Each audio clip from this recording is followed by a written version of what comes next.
alert now. According to the Alabama Department of Public Health, cases of whooping cough are on the rise. News 19's Emily Mosner joins us in studio. Emily, this is, of course, a common time of year to get sick, but what's different about whooping cough? Well, Lauren, whooping cough is a bacterial respiratory disease and it is highly contagious. Today, I spoke with the director of infection prevention and control at Children's of Alabama, who says cases are on the rise.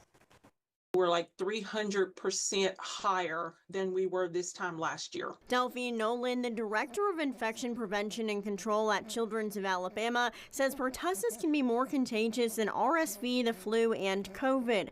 But she says the initial symptoms are very similar. Low-grade fever, runny nose, not feeling well, cough. What sets it apart is when things become more severe. She says that's where it gets the nickname whooping cough. There's a cough that just will not go away. And with the younger kids, especially the babies, the cough, it's so severe that it will cause them to have vomiting, where they can't catch their breath. It's, and it becomes a respiratory emergency at that point. There are vaccines that help protect against pertussis, but not everyone can receive them. A lot of our most vulnerable, which is our babies, are not old enough to be vaccinated yet.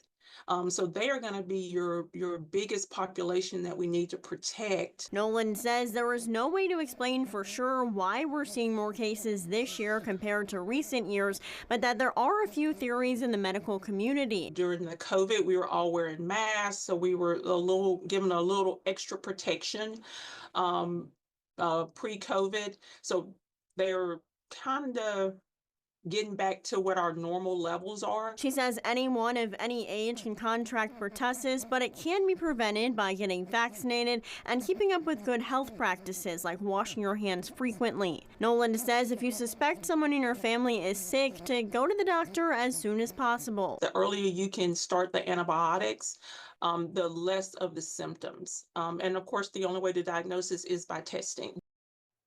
According to the Alabama Department of Public Health, there have been more than 250 cases reported statewide as of December 5th. Now, that does include several cases here in North Alabama. Medical experts say they do expect those numbers to go up after the holidays.